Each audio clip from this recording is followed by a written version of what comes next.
Hindi malayong sumipa ang presyo ng ilang pangunahing bilihin habang papalapit ang Pasko dahil sa dagdag bayarin ng mga tindahan bunsod ng port congestion. Ang good news naman mga kapuso, may posibleng bawas sa presyo ng tinapay. Balitang hatid ni Julio Segovia. Dagdag pang 50 centavos na rollback sa kada loaf ng Pinoy Tasty at 25 centavos sa tapya sa kada pakete ng 10 pirasong Pinoy Pandesal. Ang aasahan daw ng mga mamimili bago magpasko.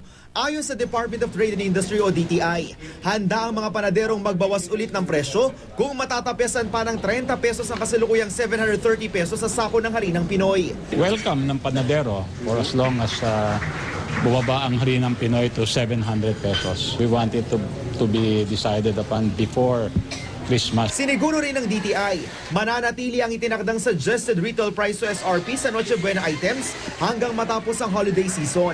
Pero aminado silang may basehan ang pangamba ng ilang supermarket owners na sumipa pa ang presyo ng ilang produkto habang papalapit ang Pasko dahil sa dagdag bayarin na dulot ng port congestion. May basehan talaga dahil umakit talaga yung cost of transportation so talagang may konting price pressure. Pero based on what we see, yung price pressure na yun is less than 3%. Convenience store na 24/7 na operasyon ng ilan sa 14 na tindahang nasita ng DTI na nagbebenta ng mas mahal kaysa SRP. Sabi ng ahensya, pinapayagan naman ito. Katunayan, pwedeng humigit ng hanggang 10% ang tubo nila sa SRP ng mga produkto dahil mas magastos daw ang kanilang operasyon. We'll have to check the actual price as monitored, how many percent higher than SRP, at sumusunod ba siya doon sa gabay ng convenience store na not more than 10% of SRP. Para naman makapagbigay ng abot kayang bilihin ngayong papalapit ng Pasko,